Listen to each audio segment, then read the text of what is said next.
Dibuka. Keluar putih. Sekarang.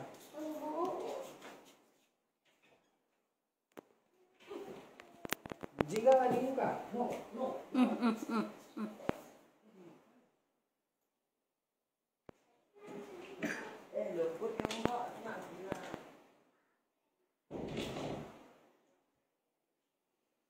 Assalamualaikum warahmatullahi wabarakatuh, Kak Ukat. Apa kabar bumilnya? Kedengaran suaranya? Orang naik, coba aku naik tidak tuh. Nggak ada. Waduh, ada.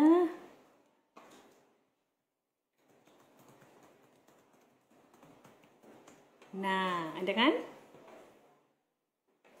Sebentar, tadi aku udah ngundang Lala, kita coba dulu ya. Yuk. Udah selesai ya.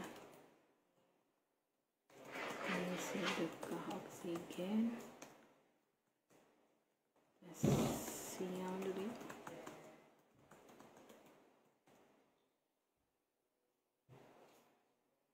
Tunggu.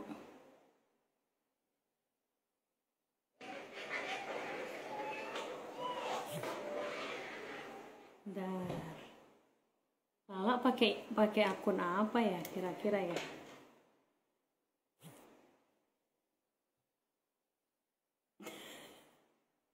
Lala bilang tunggu saya pakaian dulu. Maksudnya. Suaranya jelas kan ya? Oke. Ini udah pakai. Kita tes sinyal dulu ya. Belum mulai kan? Nanti mulainya jam 7. Oke. Sambil nungguin Lala pakai akunnya apa ya? Pakai akunnya apa?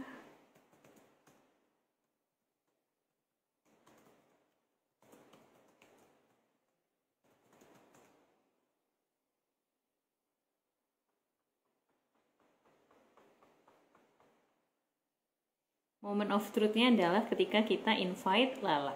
Semoga berhasil ya Mbak Wide. Apa kita coba invite Mbak Wide dulu aja? Mbak Wide atau Kak Ukat coba ku invite ya? Cuman buat ngetes bisa apa enggak? Yuk, siapa yang bisa ku invite? Mbak Wide, Kak Ukat, siapa yang bisa ku invite? Cuman buat ngetes.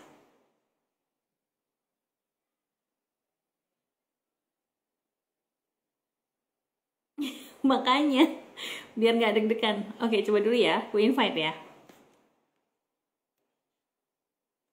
Bismillahirrahmanirrahim.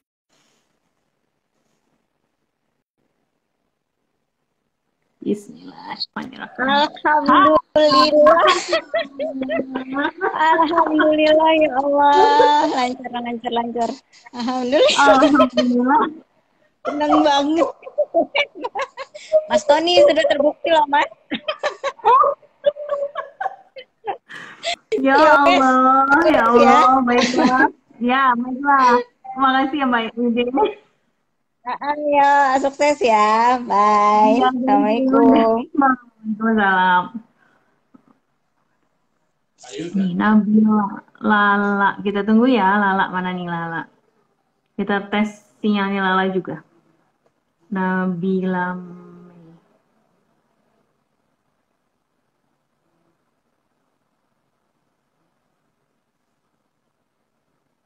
Belum.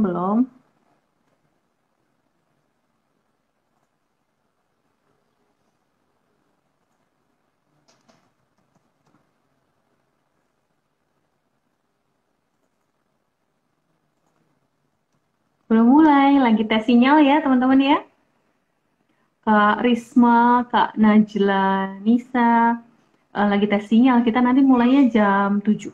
Kita ngobrol sama Lala, penggerak literasi dari kaum muda yang sebenarnya punya keterbatasan tapi dia menolak dibatasin sama keterbatasannya. Yuk kita simak nanti jam 7 ya mulainya ya.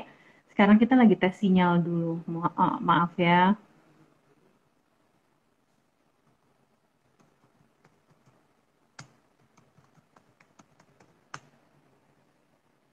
Belum masuk.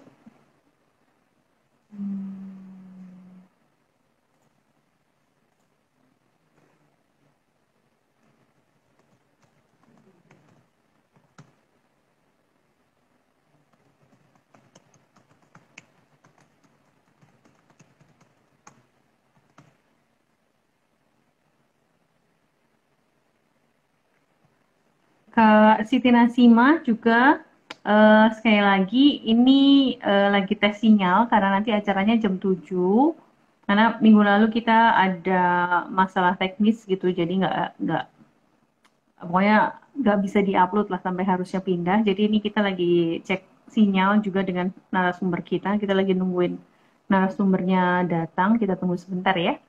Nah, nanti kalau udah acaranya, sharingnya resminya mulainya jam 7 ya.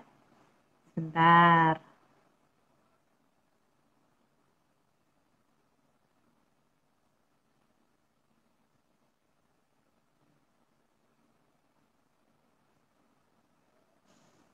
Belum siap. Sebentar ya.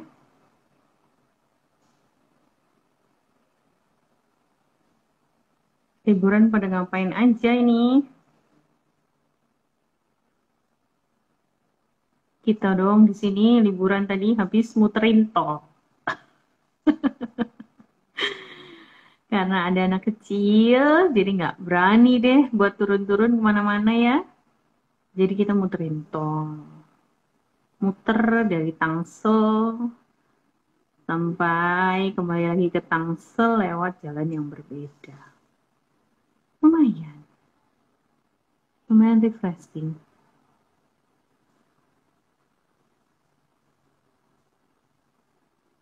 Oh ya jangan lupa, nanti di acara live Sedekah Oksigen Rabu Sedekah Ilmu akan ada giveaway 2 paket buku dari sponsor untuk 2 orang penanya yang paling menarik pertanyaannya, paling menurut narasumber. Oke, jadi nanti narasumbernya yang milih pertanyaan yang paling menarik. Nanti bisa DM alamatnya, terus kita kirimin souvenir uh, dari sponsor. Maaf ya, sambil baca pesannya Lala. Ya, selamat datang Mas Abe Priantoro. Masih tes sinyal, belum mulai acaranya.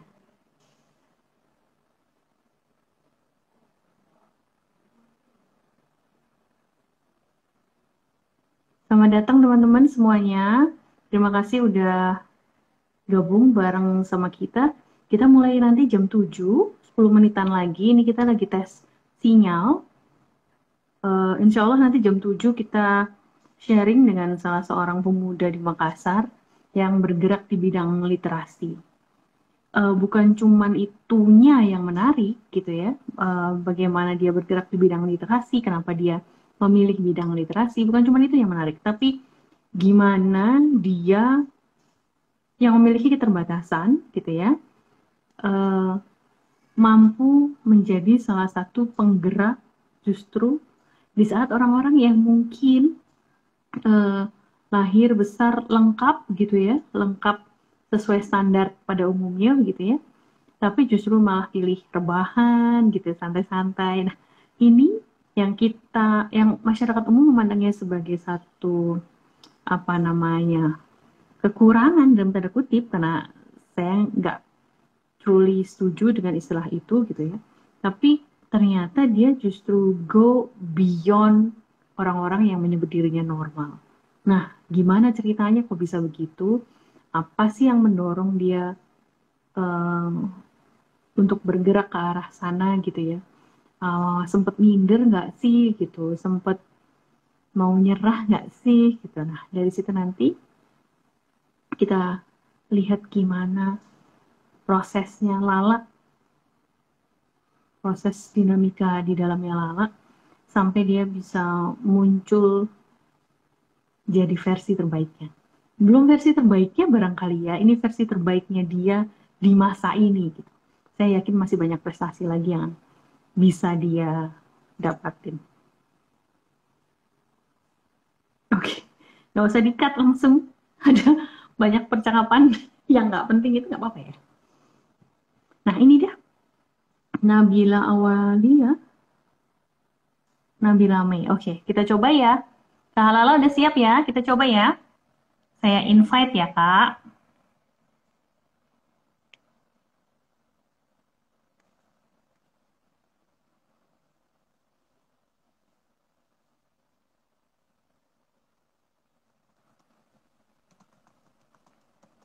Assalamualaikum.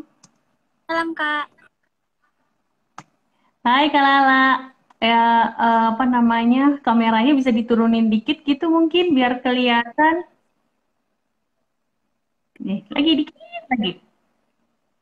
Iya.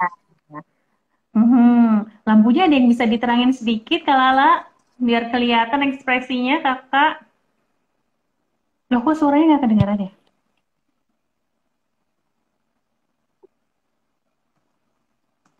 Nggak terang banget ya? Iya, sayang. Lampunya paling terang sih Kak. Udah, udah paling terang ya nggak apa-apa.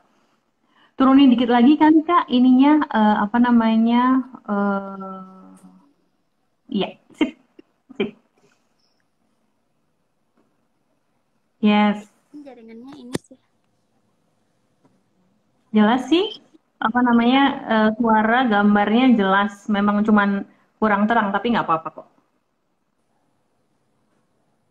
Ada kalian. Sudah, ini enak, nyaman posisinya Kak Lala.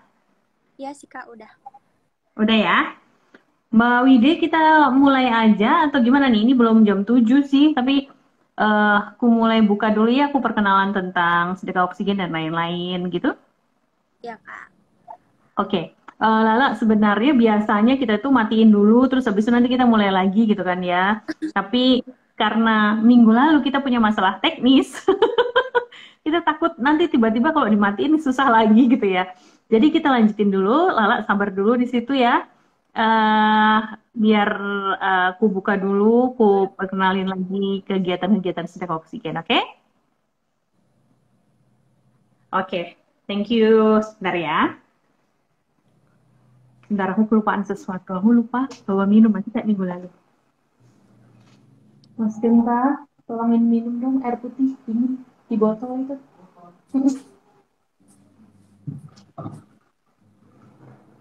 Aduh, oke. Assalamualaikum warahmatullahi wabarakatuh.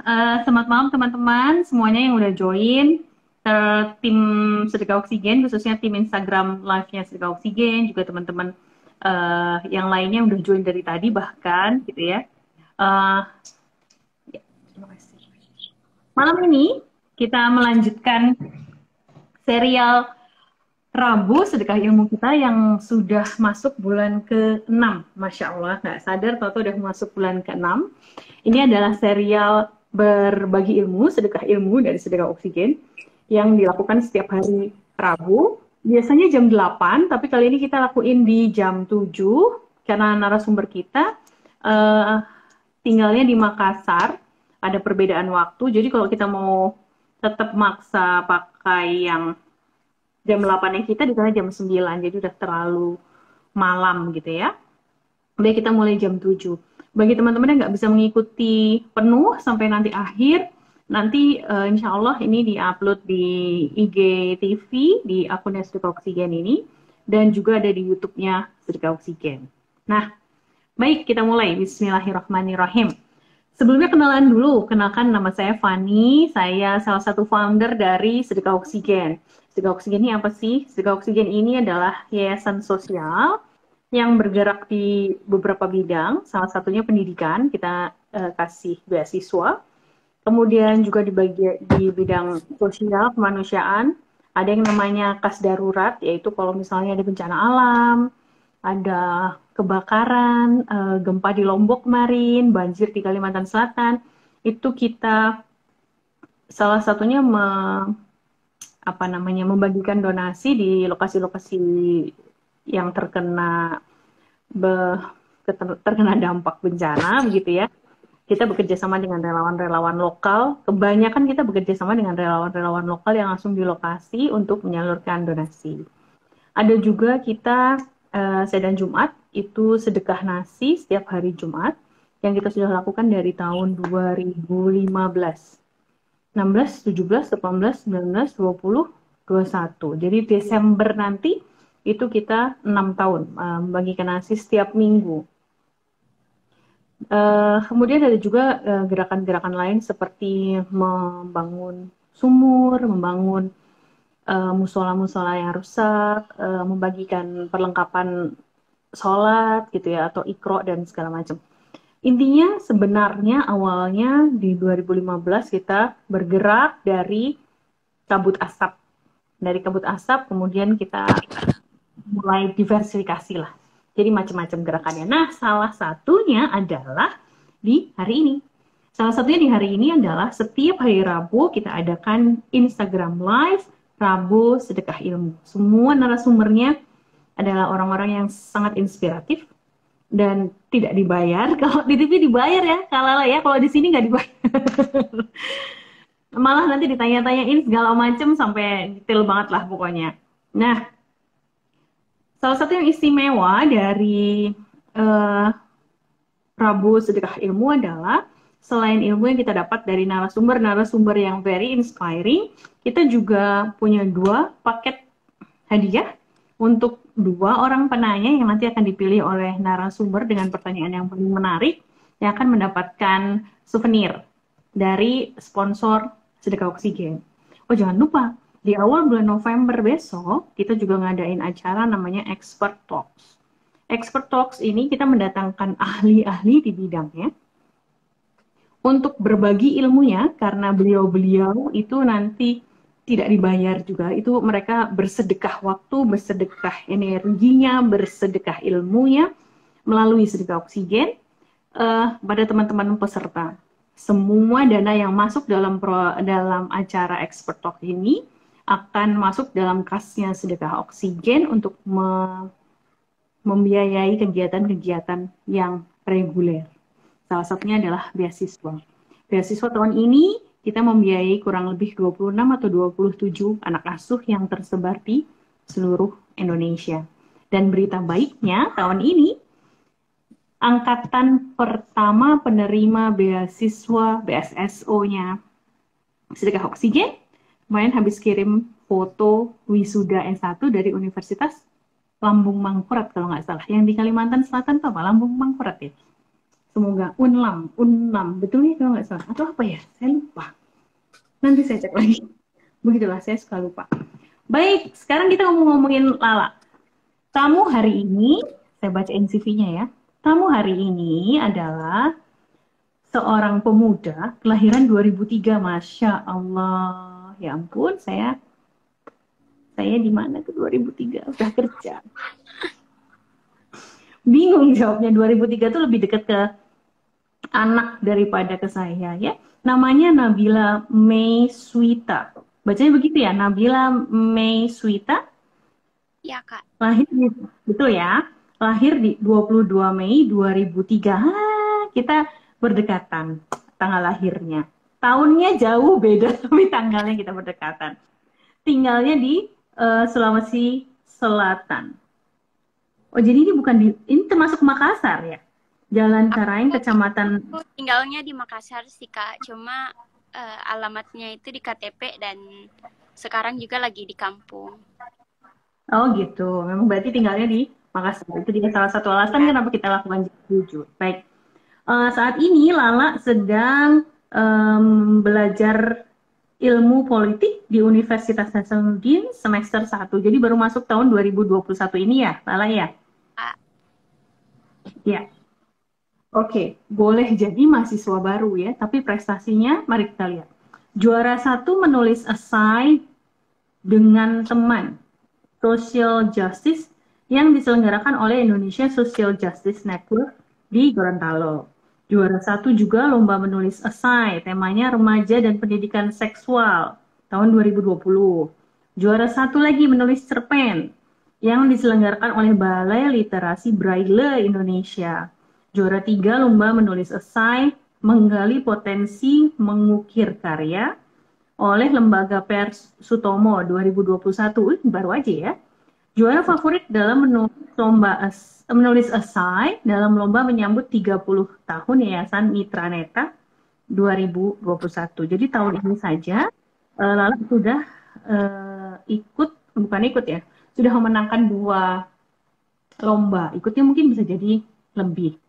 Saat ini aktivitasnya adalah pengelola pustakabilitas, sekretaris organisasi Gerakan Difabel Muda Makassar, koordinator Dimas Rayanusa, penulis rutin dalam rubrik Difabel pada media Ekspedisi Difabel, kontributor solider.or.id, penulis rutin di majalah Gema Braille oleh Balai Literasi Braille Indonesia, peserta pada Institut Sastra Makassar, juga enumerator pada riset kaji cepat dampak COVID-19 terhadap penyandang disabilitas di Indonesia tahap 2. Oh, Masya Allah, yang nomor 8 ini ada saya baru tahu bahkan ada risetnya. Juga enumerator dampak dan penanganan terhadap anak muda. Oke. Yang satu, kurang lebih sama lah ya, pada tahun 2021 intinya menjadi enumerator pada salah satu riset gitu tentang efek COVID terhadap penyandang disabilitas. Masya Allah, bacanya aja udah panjang banget nih Lala. Oh, panggilannya Lala, betul ya? Ya, Kak. Baik, bacanya aja udah capek nih Lala. Gimana kalau dilanjutin terus ini masih panjang pasti yang dilakuin. Baiklah, bismillah Lala, kita mulai ya ngobrolnya.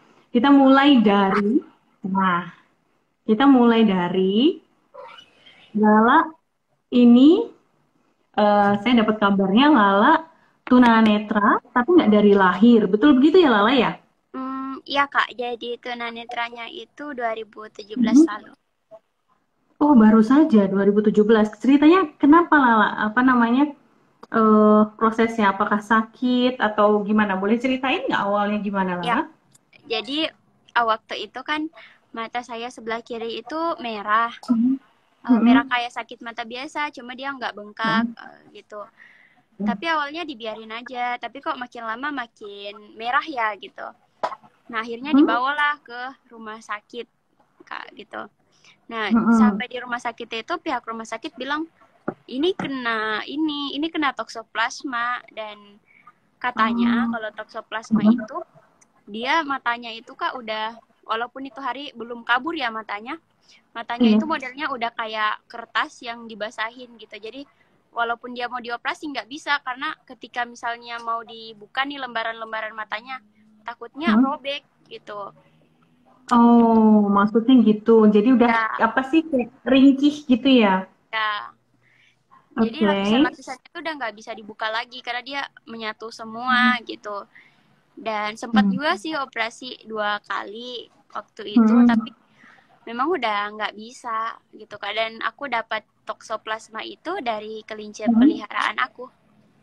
Masya Allah. Jadi Lala dapat pesan tuh, boleh kameranya diturunin lagi. Tadi kayaknya agak naik lagi tuh kamera. Turunin lagi, masih bisa, masih dikit lagi. Dikit lagi coba Lala, dikit lagi. Ini turun banget. Udah Kak.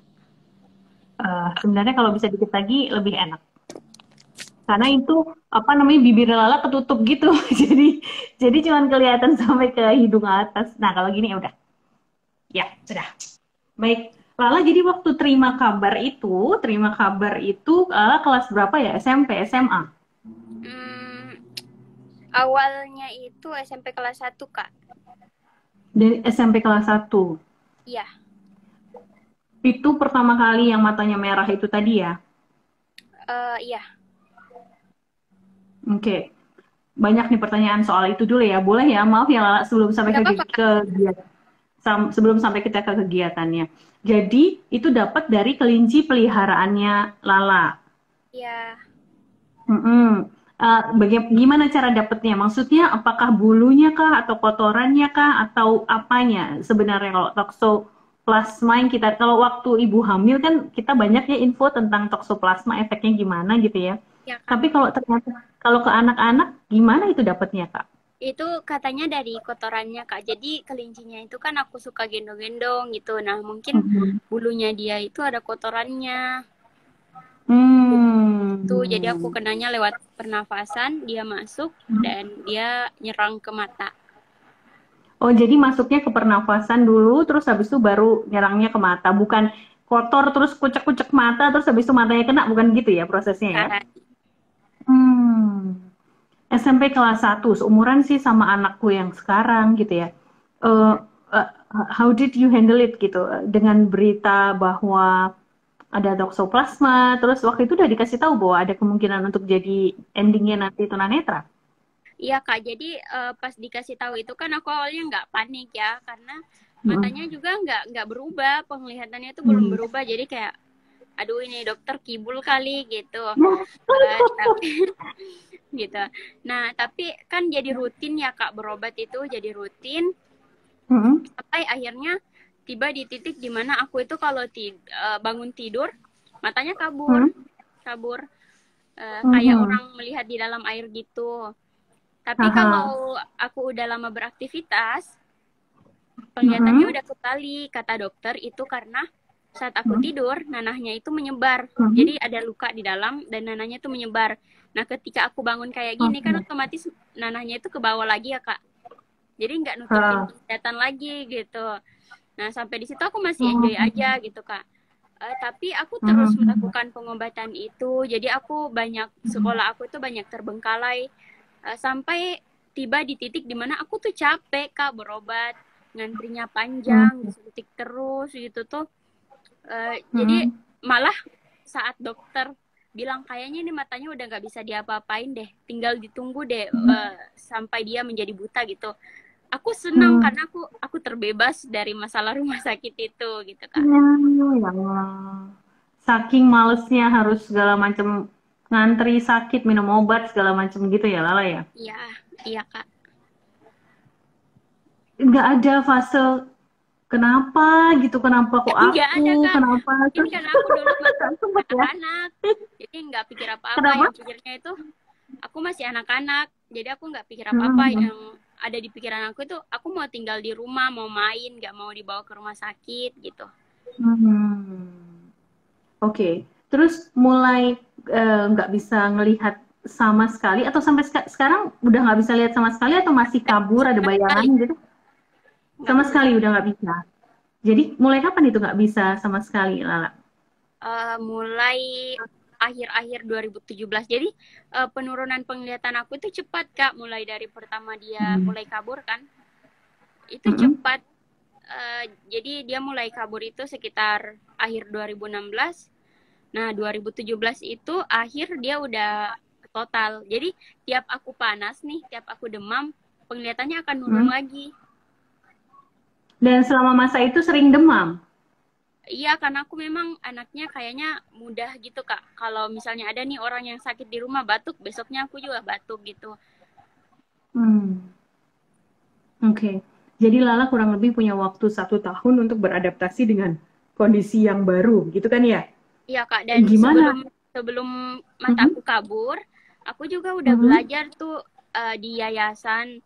Yayasan itu Mhm. mengajar teman-teman netra untuk belajar main piano dan main laptop gitu untuk hafalin Mhm. keyboard di laptop. Jadi sebelum aku misalnya nih mata aku kabur, aku udah tahu kalau suatu saat nanti aku nggak bakalan lihat lagi dan orang tua aku itu udah prepare bagaimana caranya Mhm.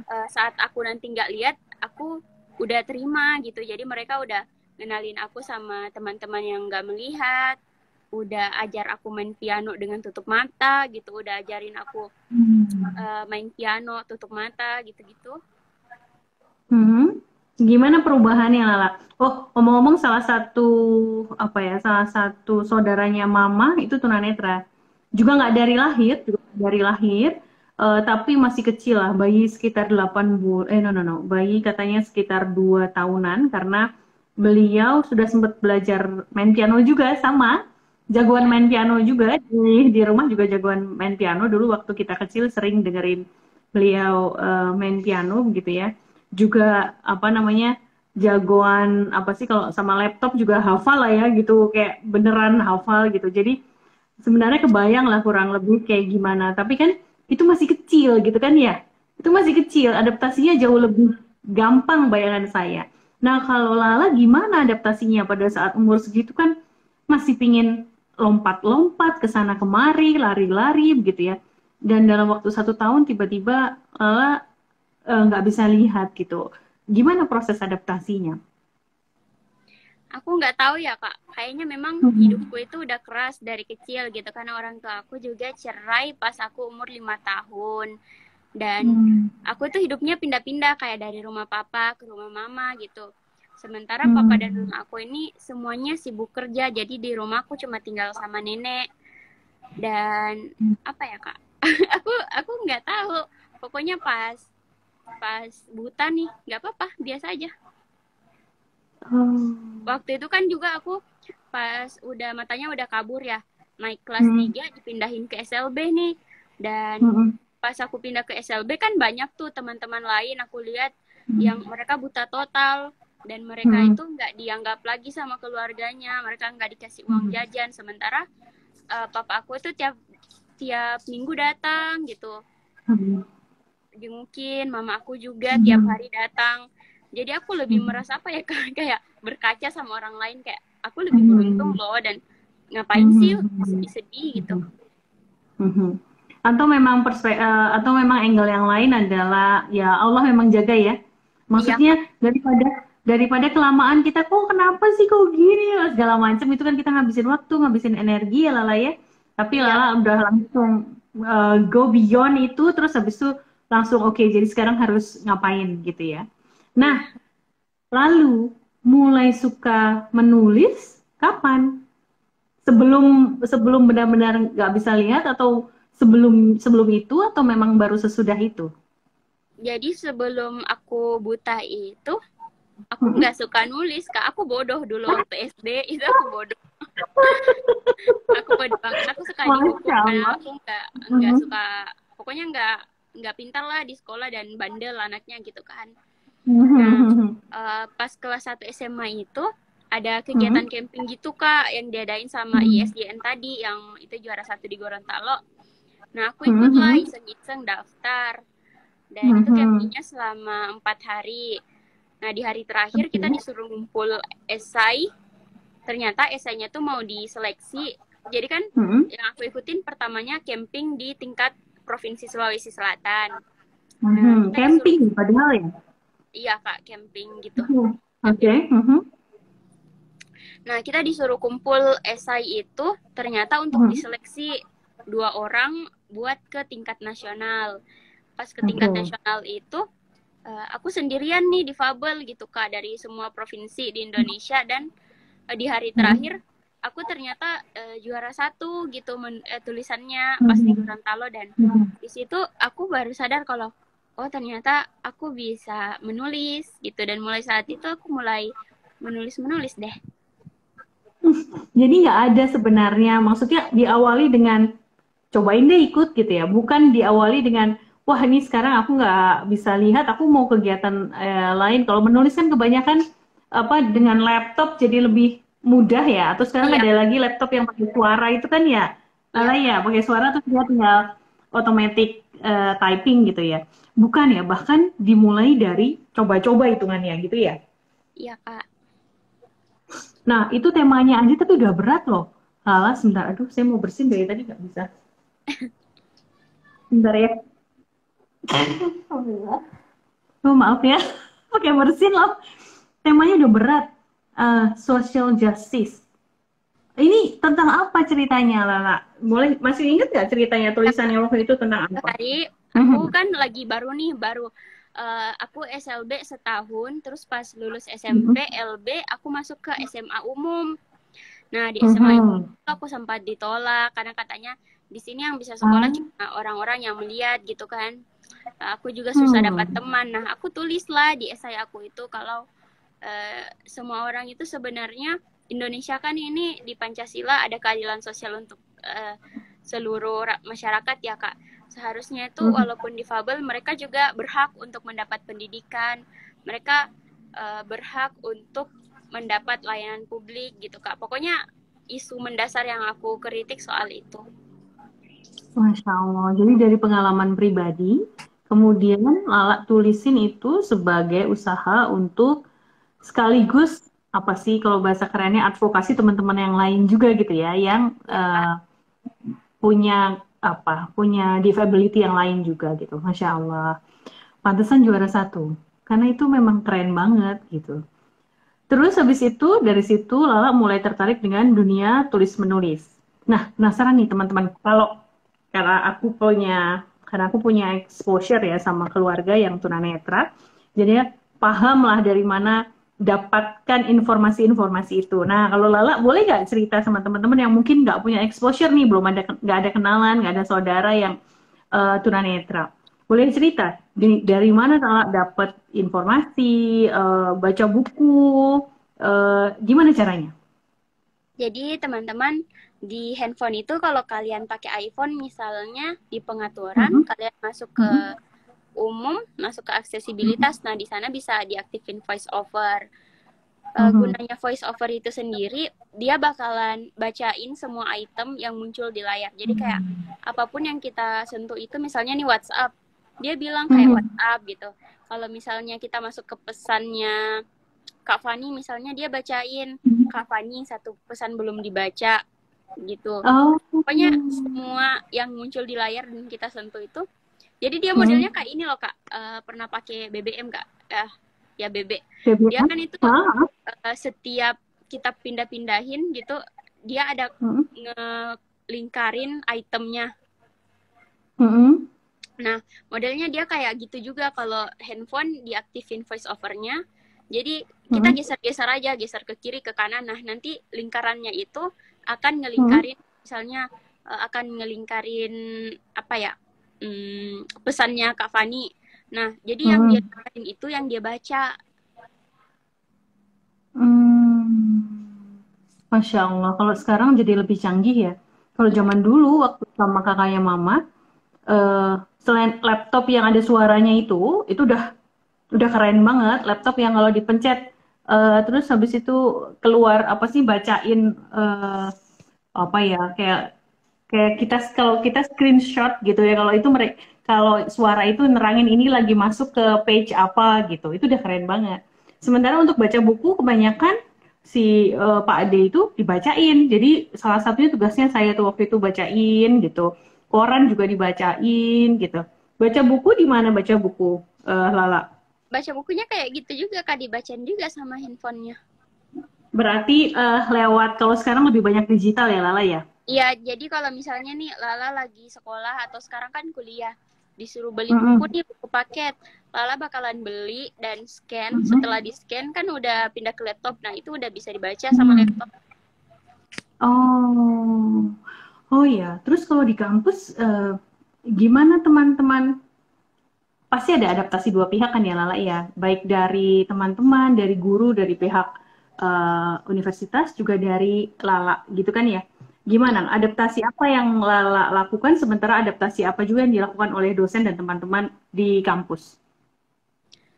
Kalau aku sendiri ya Kak, aku itu kalau mulai pertemanan sama orang, aku bilang kayak misalnya, halo, aku Lala, aku teman kelas kamu, dan kebetulan aku itu difabel penglihatan, aku nggak bisa lihat gitu misalnya Kak. Jadi dari awal itu aku udah jelasin ke mereka kalau aku nggak bisa lihat, terus cara pakai handphone aku kayak gini, aku liatin handphone aku bagaimana cara ngomongnya gitu. Terus aku jelasin juga, tapi aku bisa belajar kok gitu, kayak mata aku nggak fungsi, tapi otak aku masih fungsi gitu. Kesulitan aku paling cuma buat awal-awal itu aku nggak bisa jalan sendirian, tapi kalau udah hafal udah bisa sendiri. Nah, aku tujuannya Kak ngejelasin duluan ke teman aku itu supaya yang pertama teman aku kan siapa tahu mereka mau tahu nih Kak, cuma mereka sungkan buat nanya gitu. Yang kedua supaya mereka tahu kalau aku perlu bantuan di hal-hal mana aja dan bantuannya nggak banyak gitu Kak. Masya Allah, Masya Allah. Jadi Iya, itu salah satu yang saya kagumi juga ya. Kalau dari yang saya tahu adalah ingatan yang luar biasa. Betul ya. Ya Kak. Ingatan itu, ingatannya itu saya ingat bahkan sampai dari untuk ngecek warna baju biasanya megang ujung-ujung kain gitu kan ya. Megang ujung-ujung kain terus tahu Kalau oh ini bajunya warna ini gitu kan ya. Itu saya kagum waktu itu. Terus nanti kalau di jalan juga sama. Di jalan juga ya misalnya naik mobil bareng gitu. Itu bisa ini maju dikit, maju dikit, maju dikit. Nah, warungnya sebelah kiri. Kalau yang nggak paham kan, loh kok dia bisa tahu? Jangan-jangan dia pura-pura gitu. Lala gitu juga ya. Jadi kalau udah ingat, memang di kepala ada gambaran tentang ruangannya kayak gimana ya Lala ya? iya Kak, jadi kalau misalnya kemana-mana nih, aku udah tahu kayak, oh sejauh ini Hmm. berarti kita udah harus belok ke kanan gitu. Udah hafal. Masya Allah, Masya Allah, Masya Allah. Oke, nah sekarang nih ceritanya kegiatan Lala kebanyakan apa sih? Kebanyakan memang temanya literasi. Ada nggak sih tujuan besar yang sebenarnya memang saat ini kalau dulu kan awal-awal memang coba-coba ya, coba-coba menang gitu. Itu namanya keren banget Lala. Coba menang itu juara satu pula ya langsung ya. Nah kalau sekarang eh, aku yakin udah ada apa ya, sudah ada sesuatu yang mau dicapai nih dalam kegiatan-kegiatan Lala yang banyak dalam soal tulis menulis. Apa sih sebenarnya yang mau dicapai Lala?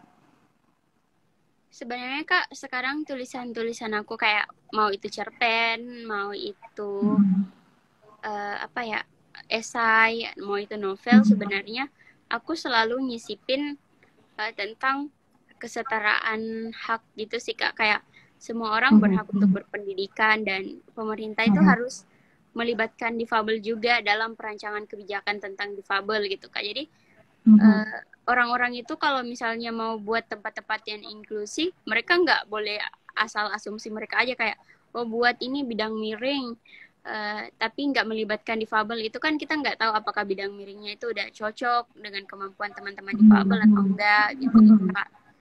Pokoknya misalnya nih ada isu-isu yang lagi hangat di kalangan difabel, aku bakalan nyuarain itu karena biasanya bakalan dibaca sama orang terkait. Misalnya waktu itu Kak Panji Pragiwaksono, dia komedian kan, nah dia bikin show tuh keliling Indonesia, tapi difabel dilarang nonton karena katanya COVID. Nah aku menyuarakan itu lewat tulisan aku kalau difabel tahu juga kok protokol kesehatan, mereka bisa bawa pendampingnya untuk menjaga dia tidak menyentuh banyak orang gitu Kak. Nah akhirnya Kak Panjinya ajak ngomong bareng, kemudian dibuat kebijakan yang baru tentang show-nya.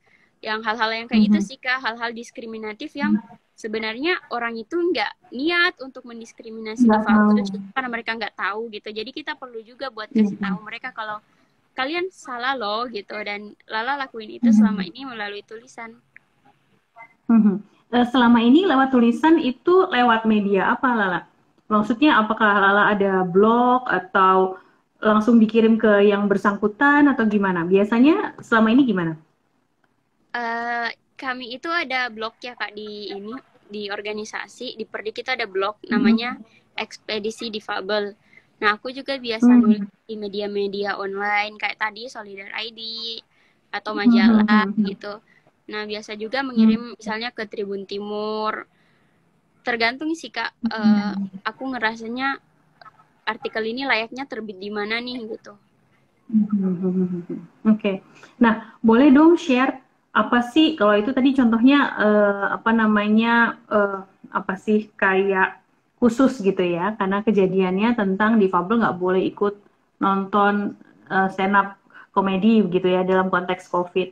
Ada nggak sih sebenarnya praktek-praktek umum nih yang sebenarnya kita nggak serius itu tentunya tidak berniat tentunya ya, tapi ternyata itu termasuk kebijakan atau keputusan yang diskriminatif gitu. Kalau misalnya konteksnya sehari-hari ya Kak, aku biasa menemukan orang itu membantu difabel tapi mereka nggak nanya gitu Kak. Jadi mereka menganggap difabel itu selalu perlu bantuan gitu Kak. Misalnya nih, ini lelucon sih, tapi biasa juga terjadi sama teman-teman difabel netra. Jadi ada orang nih lihat teman netra berdiri di pinggir jalan. Nah, dia ambil teman netra itu, dia nyebrangin. Padahal teman netra itu nggak mau nyebrang gitu. Jadi kan repot buat kembali lagi. Gitu. Masya Allah. Sebenarnya niat Jadi mereka pertama tuh nanya baik. ya. Iya, Kak. Niat mereka tuh baik. Tapi setidaknya kita itu kalau mau, misalnya nih kakak besok-besok lihat teman netra di jalanan, teman netra itu pasti perlu bantuan kakak untuk nanya kira-kira mereka lagi di mana nih gitu. Nah, sentuh aja tangannya terus tanya. Jadi kita kalau mau ngomong sama teman netra itu harus nyentuh dia atau sebut namanya dia biar dia tahu nih kalau oh, aku yang diajak ngomong gitu, Kak. Jadi sentuh tangannya dia terus tanya butuh bantuan nggak gitu, Kak. Oke. Itu satu. Ada lagi yang lain, apakah apa sih fasilitas-fasilitas umum yang sebenarnya kita lihat tiap hari gitu, yang mungkin tadinya diniatin juga buat membantu begitu ya, tapi entahlah karena kita tidak mengalaminya sendiri gitu kan, bisa jadi kita jadi kurang sensitif gitu sama kebutuhan masing-masing orang yang berbeda-beda. Apalagi contohnya, Lala? Kak, kalau misalnya di tingkat fasilitas itu kakak pernah lihat nggak di trotoar itu yang kuning-kuning di lantainya? Iya, yang bulat-bulat, yang ada bulat-bulatnya itu kan ya? Iya, nah itu namanya guiding block untuk teman-teman netra jalan. Biasanya itu pemerintah kan bangunnya nggak ngelibatkan difabel ya, Kak. Jadi mereka asal bangun aja gitu. Biasanya kan kalau di guiding block itu yang lurus-lurus berarti kita bisa jalan lurus. Tapi kalau misalnya bintik-bintik berarti ada nih di depan kita harus berhenti karena di depan ada lubang atau udah waktunya buat belok turun dari trotoar itu. Nah, kebanyakan itu Sorry Lala, jadi ada dua jenis ya, ada yang garis-garis, ada yang bulat-bulat. Ya. Oh, saya baru tahu. Saya cuma merhatiin kebanyakan yang dipasang soalnya ada bulat-bulatnya, tapi garis-garis juga ada, tapi kayaknya lebih jarang dilihat gitu. Jadi ternyata kalau lurus, garis-garis itu artinya silahkan jalan terus. Nah, kalau yang bulat itu ada tanda bahaya atau kita harus pelan-pelan jalannya gitu, Kak, atau memang udah mentok gitu, udah nggak bisa jalan. Nah, terus jadi selama ini pemasangannya gimana? Yang kejadian yang pernah Lala tahu gimana kejadiannya sementara ini? Nah, di sini itu Kak, di sini atau waktu itu aku juga ke Sumbar bulan lalu, aku jalan itu di guiding block, dia lurus-lurus ya, tapi tiba-tiba ada pohon gitu atau tiba-tiba ada got gitu. Jadi kayak ini pemerintah kayaknya ngira kita sakti ya gitu, bisa lewati pohon gitu. Bisa tembus. Iya, bisa koprol di atas ini got. Nah, ini salah satu yang saya kagumin juga ya, karena pengalaman. Jadi saudara mama itu dia aktif juga di apa ya, mungkin mitra netra atau yang lainnya lagi gitu ya, tapi dia aktif juga, dia apa sih kalau nggak salah salah satu sekjennya asosiasi ini gitu ya, tapi yang mana saya lupa. Jadi banyak kan exposure gitu ya, salah satunya adalah sense of humornya orang-orang yang difabel penglihatan ini. Mereka tuh sense of humornya luar biasa ya, maksudnya mentertawakan diri sendiri itu udah jadi kayak makanan sehari-hari gitu ya. Terus abis itu mereka tuh malah jadi kayak apa sih, acceptance-nya tuh udah levelnya tinggi banget gitu ya. Gimana sih caranya kok bisa begitu ya Lala ya? Enggak tahu Kak, karena kami kan udah nganggap diri kami ini biasa aja gitu. Kayak kalau kita udah lama jadi orang buta itu kita udah ngerasa kayak jadi buta itu nggak sedih gitu. Malah kalau misalnya nih mati lampu di rumah, aku yang ketawain keluarga aku kayak, ya kalian nggak bisa jalan ya, aku bisa. Iya, itu salah satu bercandaannya memang. Masya Allah, luar biasa ya, Allah tuh memang luar biasa lah, maha adilnya kelihatan ya. Diambil nikmat yang satu tapi dikasih nikmat yang lain, itu luar biasa bertubi-tubi gitu ya. Baiklah, Lala, kalau menurut selama pengalamannya Lala nih, dari tadi kan ceritanya ketemu sama teman-teman, sama orang-orang yang cukup sportif lah ya, cukup paham lah ya. Pernah nggak sih ketemu sama orang yang nggak sportif gitu, yang justru ada penolakan gitu? Pernah Kak, waktu SMA misalnya kan, teman-temanku itu pada baik semua, tapi ada geng cabe-cabean gitu di kelas aku yang gak baik sama aku. Jadi kayak aku nggak sengaja nabrak mereka, mereka marah gitu Kak. Atau Allahu mereka nggak Akbar. pernah ngomong Itu sama kejadian beneran. aku. Iya, Kejadian beneran nggak cuma di sinetron? iya. Tapi ya aku cuek aja sih. Kayaknya aku banti rasa deh Kak. Kayak kalau ada yang orang yang mau berteman sama aku, kita berteman. Kalau enggak ya nggak apa-apa. Aku toh hidup juga tanpa kalian. Terus gimana cara ngadepinnya? Selain bahwa udahlah terserah lah gitu ya. Apakah kemudian gimana? Masih ada usaha mendekati kah Iya atau Kak, aku tuh ya udah? masih mencoba, beberapa kali masih mencoba buat mendekati mereka, tapi merekanya tuh kayak marah-marah gitu, jadi daripada mereka nggak nyaman gitu kan Kak, jadi aku berhenti aja. Masya Allah ya. Masya Allah. Dari segala macam orang yang Lala temuin gitu ya, segala macam. Oh ya teman-teman, silahkan loh, jangan lupa silahkan kasih pertanyaan buat Lala, pertanyaan tentang apa saja gitu ya yang berhubungan dengan kegiatan Lala sehari-hari. Dua penanya terbaik nanti akan dikasih souvenir paket buku dari sponsornya Sedekah Oksigen. Nah, jangan lupa kalau mau nanya, tolong pencet icon yang ada di bawah itu yang ada tanda tanyanya. Jangan di komen ya. Kalau di komen nanti takutnya kelewat pas kita lagi ngobrol, jadi nggak kebaca. Tolong pencet tanda tanyanya, kemudian tanya di situ nanti insya Allah catat semua. Coba saya cek dulu, jangan-jangan udah ada. Oke, belum ada. Baik, dari seluruh fase kehidupan Lala, nih balik lagi nih Lala. Dari seluruh fase kehidupan Lala, kapan sih Lala merasa paling down, paling ngedrop, paling gitu, kayak putus asa gitu, dan karena apa? Gak ada sih Kak. Mungkin yang Gak paling ada. downnya ya Kak, bukan down banget sih, tapi yang paling down lah dari kehidupan aku itu saat ini aku SMA itu kan Kak, dan teman-teman aku tuh kayak bebas kemana-mana sendirian.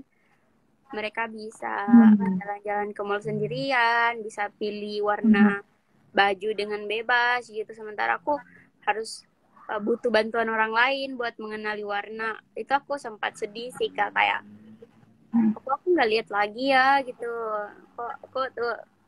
Kok gini banget ya kehidupan gitu. Padahal kan aku anak baik.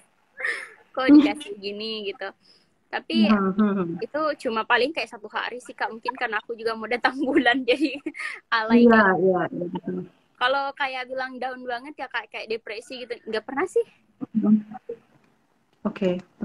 Di masa itulah kepikiran, bayangan saya juga kan itu soalnya remaja gitu kan ya. Lagi itulah sebutannya, lagi senangnya jingkrak-jingkrak, lari sana lari sini gitu kan ya kepinginannya ya. Nah, apa yang Lala lakukan sih gitu? Kalaupun nggak down banget gitu ya, tapi apa sih yang Lala lakukan? Kebiasaan, rutinitas apa yang Lala lakukan setiap kali Lala merasa lagi aku lagi ngedrop nih gitu. Apa yang Lala lakuin?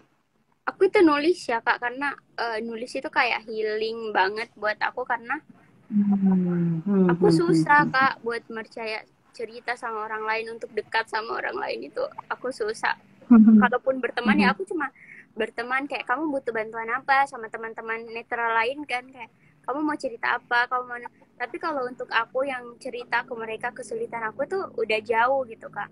Karena aku dari kecil kan terbiasa sendiri ya Kak, karena aku juga anak tunggal, jadi kalau ada masalah itu paling aku nulis gitu. Karena kalau udah nulis, udah nangis, aku udah baik kembali.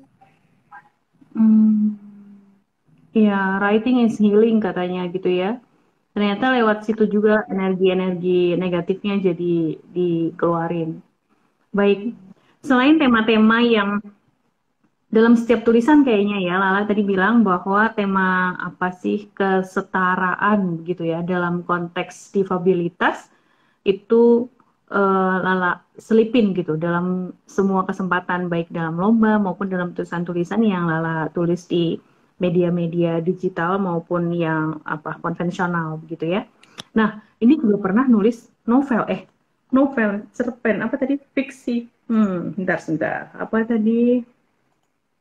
Yang Lala tulis tadi ada eh Aku ini Kak, pernah nulis fiksi juga, tapi horor.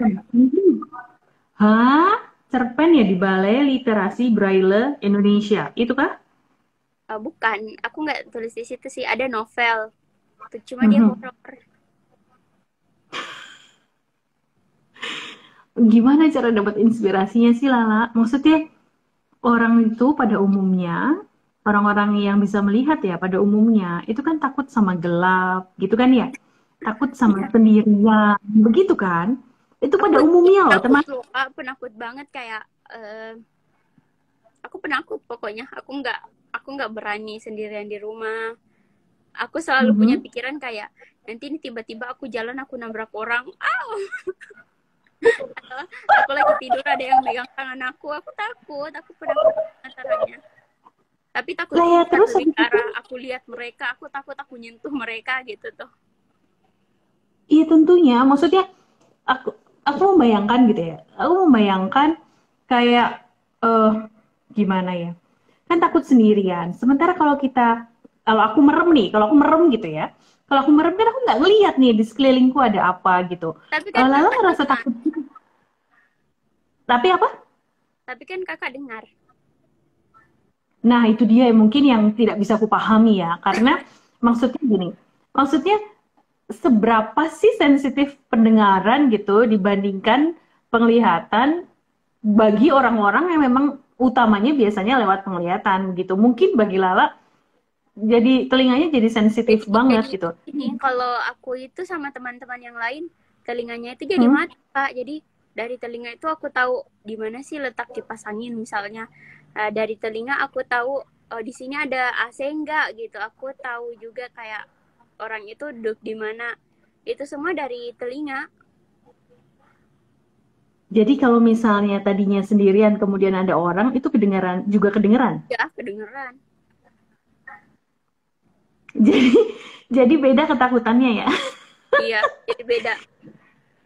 Kalau misalnya kita lampu mati kan memang ketakutannya adalah aduh nih kalau ada orang aku nggak bisa lihat gimana dong gitu. Sementara kalau bagi Lala nggak bisa lihat, kok bisa kan aku bisa denger gitu jawabannya ya tadi ya, masya Allah. Lala. Iya Kak. Ada loh cerita Terus teman aku itu dia megang megang itulah megang orang gitu kan. Dia kira temannya haha, dia, tapi pas dia bilang haha, kayak kamu naik aja kan di bawah nih Kak, di bawah asrama. Nah dia haha, bilang kamu naik aja tidur gitu kan. Tapi temannya ini memang agak sulit untuk jalan, jadi dia kayak nuntun dia sampai ke tangga gitu. Nah pas dia hmm, lepasin si temannya ini, si hah? orang yang tadi dia pegang langsung ketawa dan itu suara kuntilanak. Ah, ya ampun Jadi kan ceritanya. itu lebih ngeri ya Kak, karena kita megang dia tapi kita nggak tahu kalau dia nih udah mau ketawa nih kayak aduh kamu aku tipu. Oh my God, ya Allah ceritanya, ya Allah. Ya itu sih bayanganku ya. Maksudnya entah ya kalau di kamar mandi kan kita juga antara pas lagi guyur gitu suka denger-denger suara apa itu gitu. Kalau nggak tahu orang lain ya, tapi kalau kalau aku begitu gitu. Suara apa itu? Apalagi kok sendirian gitu. Terus aku membayangkan tunanetra gitu dengan santainya dan mereka dan orang-orang tunanetra itu kan teman-teman apa ini sebutannya difabel penglihatan itu kan sangat pede gitu ya, sangat pede gitu, mereka jalan datang ke satu ruangan gitu ngobrol sama orang tuh juga pede ketawa-ketawa. Lah itu kalau kejadiannya kayak gitu gimana, ya Allah. Masya Allah, ya Allah. Ceritanya ngeri banget. Udah ada pertanyaan, sebentar. Nah, pertanyaannya dari Sabrina Anya banyak banget. Oke. Dalam keadaan Lala seperti saat ini, bakalan sangat mudah buat memotivasi kami sebagai orang yang dalam kondisi normal, dalam tanda petik, yang tidak seistimewa Lala. Tapi bagaimana sih Lala buat suportif teman-teman lain atau memotivasi teman-teman Lala lain yang juga mungkin maksudnya sama-sama memiliki disability penglihatan gitu ya? Pertanyaan dari Sabrina. So, semacam kayak ngapain aja nih Lala buat temen-temen yang sama-sama nggak bisa lihat gitu. Ya Kak, jadi perempuan difabel netra yang mau sekolah atau mau kuliah itu masih kurang banget ya Kak. Dan aku lagi mendorong gimana itu teman-teman perempuan untuk percaya diri gitu Kak. Mereka kebanyakan nggak percaya sama diri mereka sendiri. Mereka merasa rendah, mereka merasa takdirnya mereka hanya jadi ibu rumah tangga gitu-gitulah. Nah, jalan aku buat memotivasi mereka adalah menunjukkan senior mereka, misalnya ada namanya Kak Eka. Nah, Kak Eka itu dia juga buta total, dia cewek dan dia S2 di luar negeri gitu. Atau kakak cewek yang dia S3 dan sekarang dia jadi ketua umum organisasi besar gitu. Pokoknya aku mengambil contoh-contoh tokoh-tokoh teman-teman yang relate gitu sama mereka, kayak misalnya yang buta total, biar mereka merasa kayak iya ya, dia juga buta total tapi kok dia berani gitu. Apakah ada pertemuan rutin gitu yang untuk teman-teman difabel netra untuk apa ya, untuk sharing, untuk ngeluarin unek-unek lah ya, karena kan gimana pun kalau mau sharing ke orang yang umum, pada umumnya kan mereka nggak paham gitu ya dinamika di dalamnya tuh kayak gimana gitu. Apakah ada acara kayak begitu loh Mbak? Oh Ada, jadi ada. kan kami itu di komunitas, kami ada komunitas namanya Gemparkan, Gerakan Mahasiswa dan Pelajar untuk Kesetaraan. Nah, di sana itu kita rutin ngadain rapat dan di sana teman-teman difabel yang sekolah inklusi atau kuliah itu cerita kesulitan mereka apa sih dalam sebulan terakhir gitu, dan kita sesama teman bisa kasih masukan ke dia, misalnya kamu harus gini gitu. Apa sih contoh-contoh kesulitan yang di-sharingkan di sesi-sesi semacam itu? Itu khusus disability netra atau juga teman-teman yang lain juga? Banyak, ada tuli juga, ada fisik juga, banyak. Oke. Apa nih contoh keluhan yang mungkin tidak bisa kita bayangkan sebelumnya gitu, karena memang kita tidak mengalaminya gitu? Teman-teman ini sih, kalau teman-teman netra lebih ke arah kayak aku kuliah, aku belum hafal jalan, tapi nggak ada teman aku yang mau bantu, atau aku malu nih bilang ke teman aku kalau aku perlu bantuan gitu Kak. Kalau misalnya teman-teman fisik lebih ke arah aku tuh di kampus kan, kalau teman netra nggak lihat ya Kak, jadi nggak bisa lihat pandangan orang kerja gimana. Nah, kalau teman-teman fisik lebih aku tuh di kampus suka malu karena orang-orang itu ngeliatin tangan aku yang diamputasi misalnya gitu Kak, kayak mereka bisa nggak sih jangan liatin aku kayak manusia aneh gitu. Nah, kalau teman-teman tuli lebih ke arah, kalau sekarang ya Kak lebih ke arah orang-orang itu bisa nggak pakai masker yang transparan, karena mereka itu kan Kak, kalau misalnya nggak ada juru bahasa isyarat, mereka pahami apa yang kita bilang itu dari gerak bibir kita, dan kalau kita pakai masker ya mereka nggak ngerti lah gitu. Iya. Kebayang. Itu hal-hal sederhana sebenarnya ya, yang ya kita nggak kebayang sih memang, yang ya memang perlu orang-orang kayak Lala ya yang ngasih tahu ke orang banyak gitu tentang aduh bisa kerjasama dong sama sedekah oksigen entah apa gitu ya, yang biar kita sama-sama prinsipnya kalau di sedekah oksigen sebenarnya itu lebih ke uh, semua orang bisa membantu dan semua orang boleh dibantu. Tergantung konteks, tergantung waktu, tergantung gitu kan ya. Bisa jadi satu hari itu kita yang bantuin, tapi one day kita bisa jadi yang dibantuin, dan itu menurut kami, prinsip di kami sih itu bisa ganti-gantian gitu.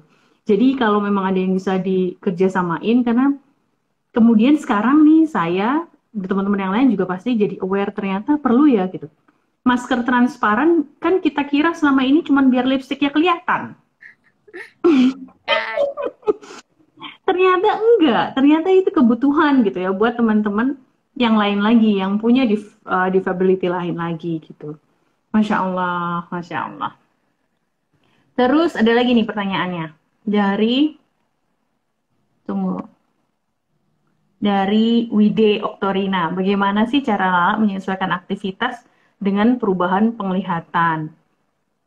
Gimana nih? Tadi sempat dibahas sih ya tentang kalau sama teman-teman ya langsung bilang gitu ya bahwa aku butuh bantuan di sini gitu. Nanti kalau udah hafal aku nggak perlu lagi gitu ya. Iya, kalau Kak. sama dosen gimana? Gimana kalau dosen? Kalau Kan sama lebih dosen kan, formal. iya Kak, kan biasanya itu dosen minta buat tulis tangan ya gitu. Aku tinggal bilang aja kayak Pak dosen atau Bu dosen minta maaf, Lala kan ini nggak bisa lihat. Bisa nggak kalau Lala itu nulisnya di laptop aja? Sebenarnya Lala bisa sih tulis tangan, tapi nanti tulisannya bakalan keluar baris atau bakalan besar-besar banget gitu Kak. Jadi bisa nggak untuk memudahkan gitu. Dan kebanyakan dosen ngerti sih Kak, kayak itu kan bukan hal yang salah untuk dilakukan. Jadi mereka rata-rata Iya. iyain aja.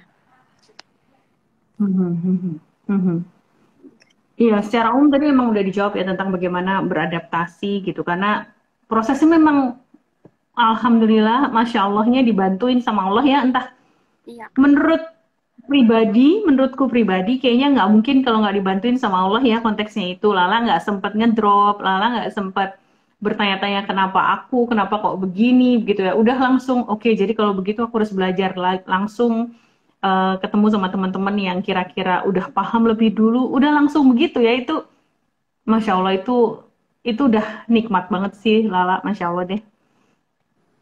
Pertanyaan lagi dari Nopenda Pohan. Lala, kalau lihat kawan-kawan difabel netra ini sangat dibantu dengan teknologi.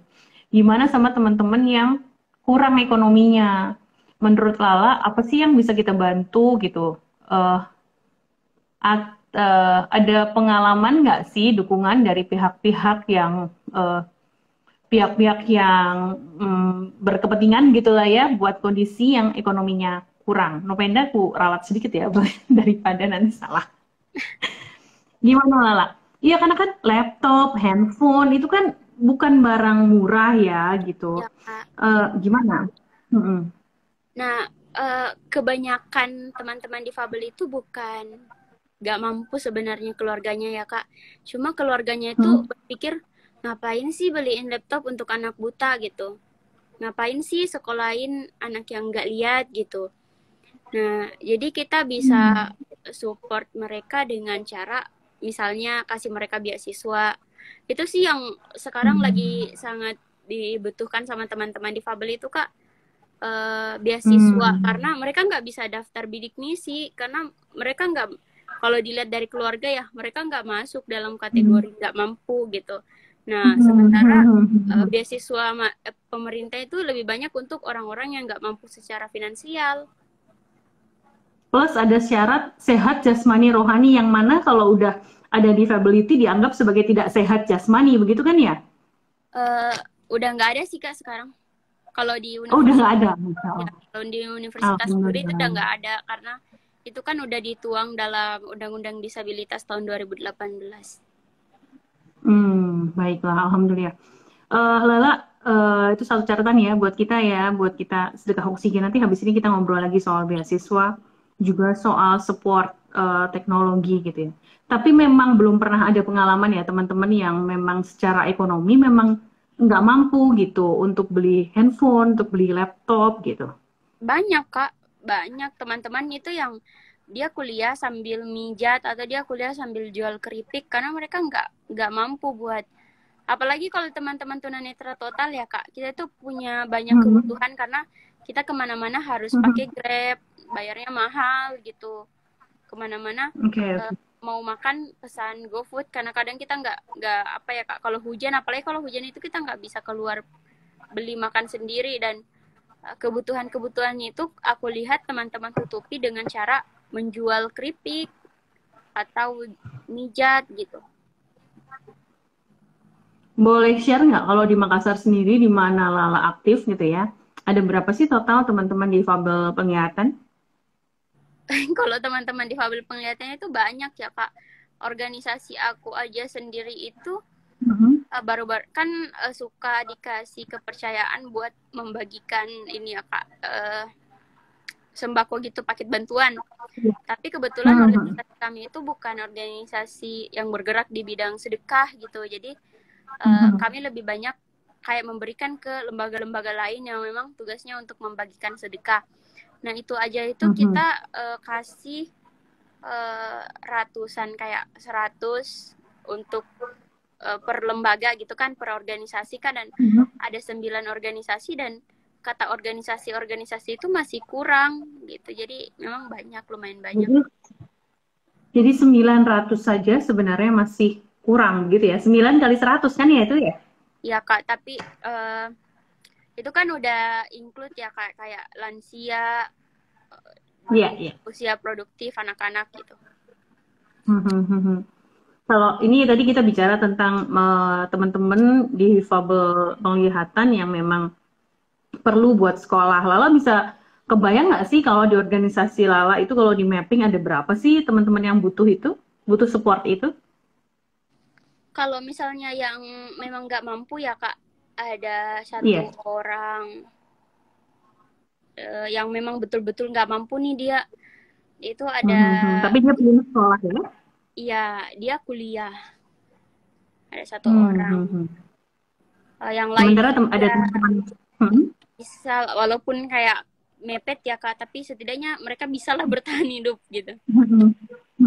Itu ada berapa itu kalau kategori yang kedua? Kurang lebih kira-kira aja, biar buat gambaran teman-teman dari Sedekah Oksigen yang juga nonton ini. Sekitar 8.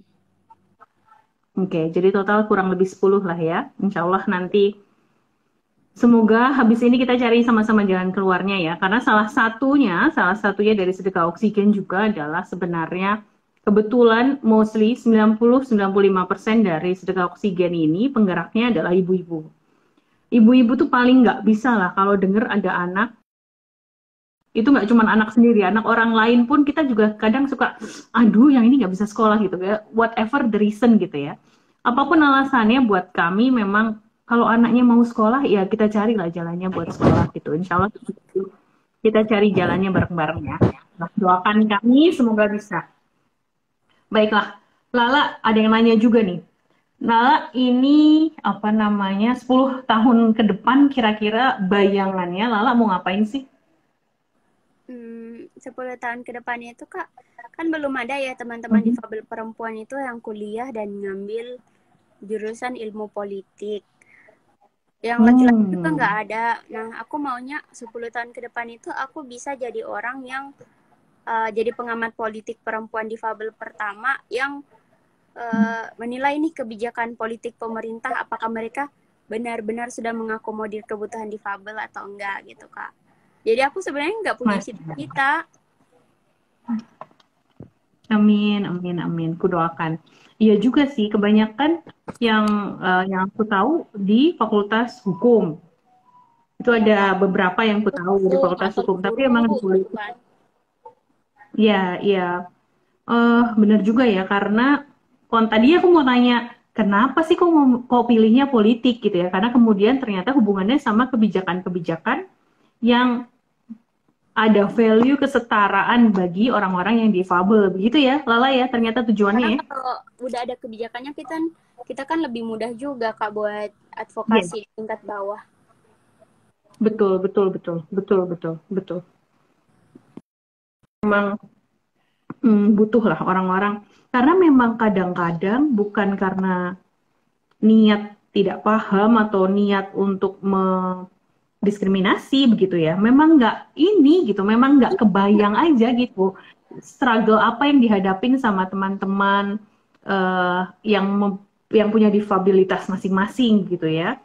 Iya ya, tadi dari cerita itu pelajaran bagus banget sih Lala. Insya Allah didoain semoga tercapai cita-citanya Lala. Jadi kebijakan-kebijakan kita yang ada di sini jadi lebih setara buat semua warga negaranya, begitu ya.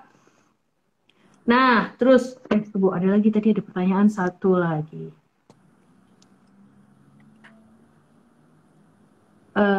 Kenapa at the end sekarang Lala memilih jadi penulis? Selain waktu itu awalnya coba-coba kan, tapi sekarang kan Lala udah dengan sadar gitu ya untuk jadi penulis. Apa alasan kuat dibalik itu, Lala?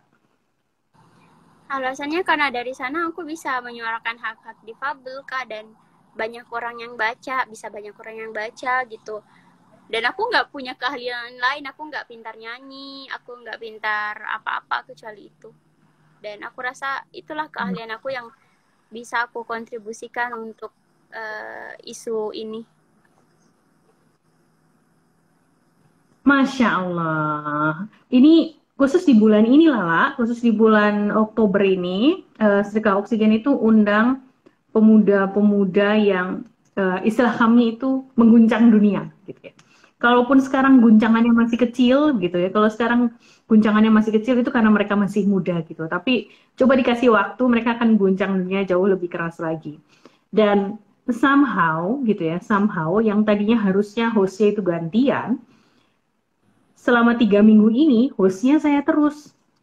Dan selama 3 kali ini bertemu pemuda-pemuda itu gitu ya, saya speechless dibuatnya gitu. Maksudnya luar biasa deh gitu. Di balik semua prestasinya, di balik semua hal-hal baik, manfaat yang mereka sebarkan, ternyata sebenarnya mereka punya background yang nggak mudah-mudah amat juga gitu. Orang kan kadang suka ngelihat enaknya doang gitu ya. Enak nih sekarang tulisannya udah gampang dimuat gitu ya Lala ya. Ah enak dia mah walaupun tunanetra misalnya, tapi punya laptop gitu. Selalu ada aja gitu. Tapi mereka nggak ngeliatin perjuangannya di belakangnya gimana gitu. Masya Allah. Jadi mohon maaf kalau saya sering speechless dalam 3 minggu ini gitu ya. Saya, saya yakin teman-teman yang nonton juga paham gitu gimana sesi-sesi 3 sesi terakhir ini bikin kita kayak ditampar-tampar penuh sayang begitu ya. Itu yang muda-muda udah begitu aja, kita kemana aja, udah sampai mana gitu rasanya pertanyaannya. Baiklah, sampai saat ini nih Lala, menurut Lala paling berperan dalam hidup Lala yang membuat Lala strong ini, never give up ini.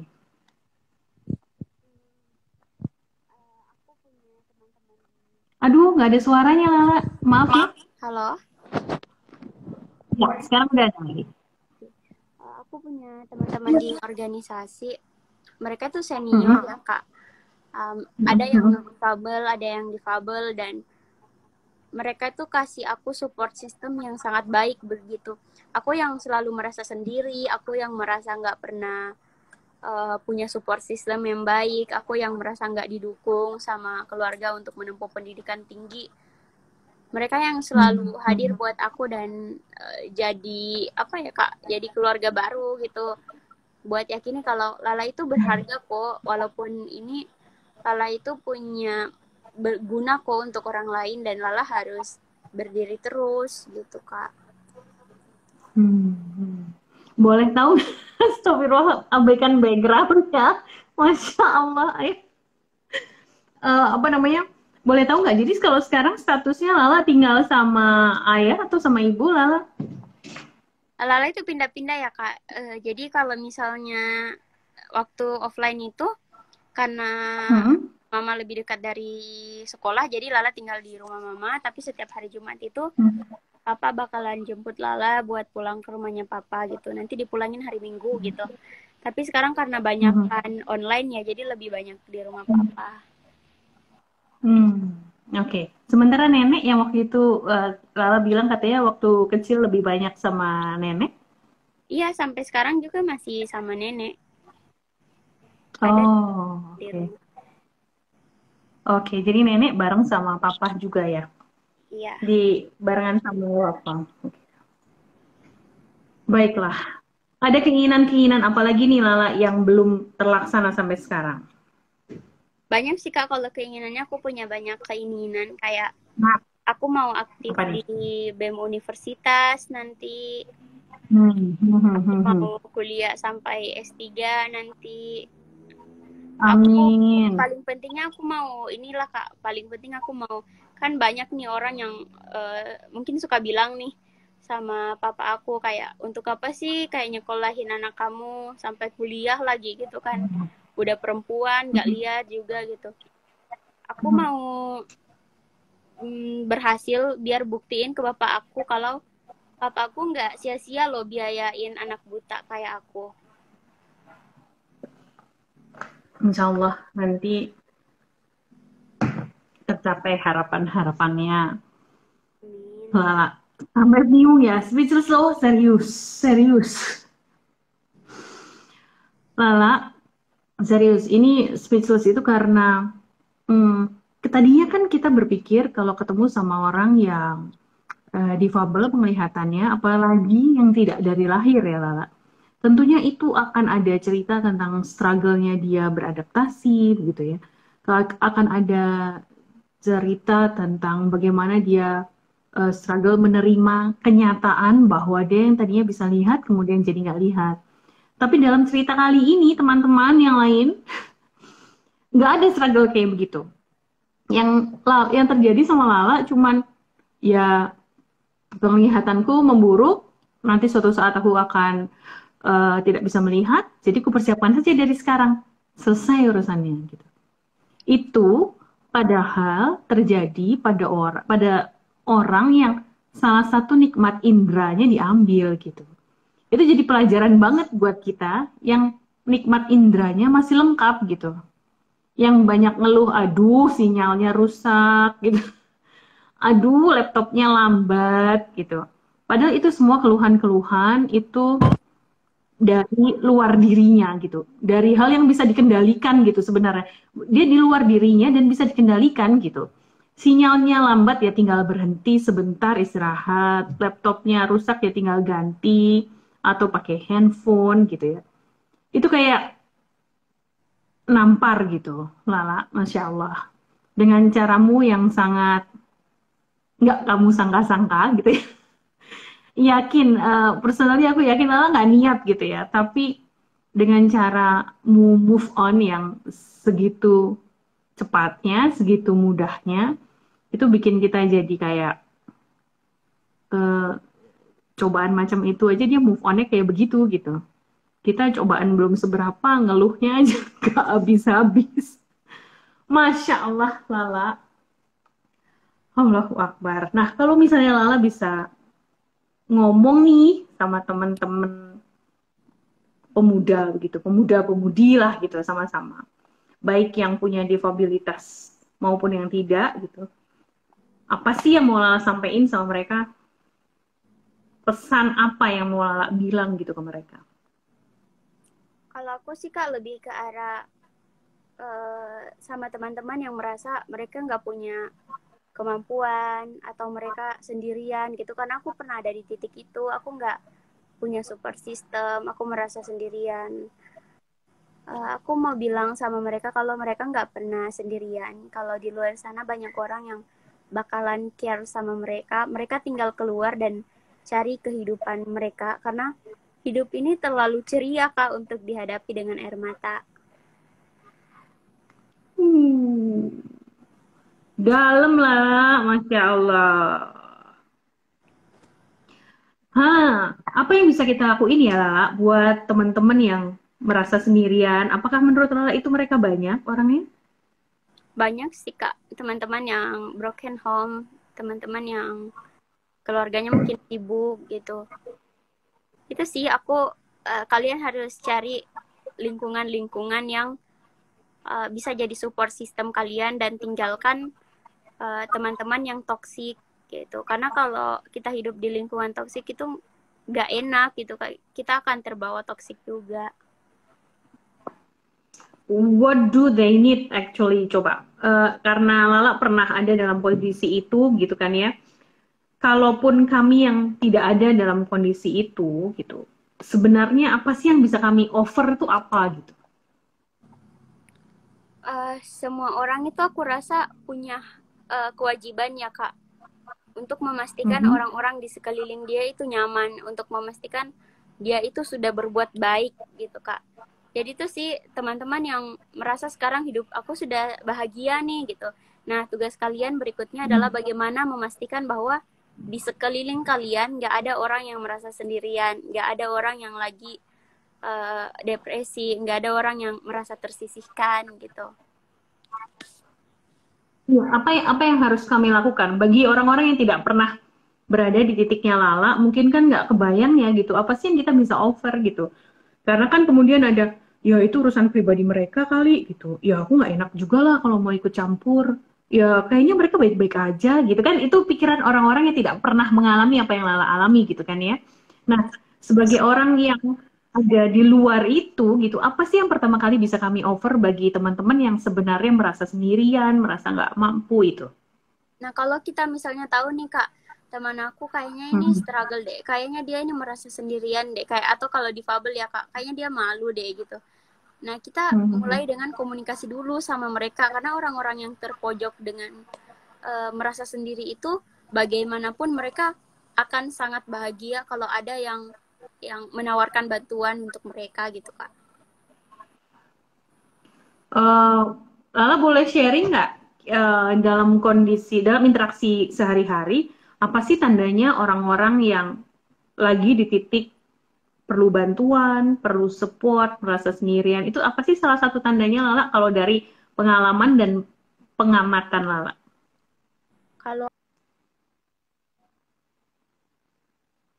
Ya, ya jangan putus dong, ini penting sekali. Sebentar, sinyalnya putus nih Lala. Aduh, ini bagian terpenting. Wah. Nurul Ahmad join, tapi sinyalnya Lala lagi putus. Sebentar, kita tunggu Lala kembali. Kita tunggu Lala kembali ya.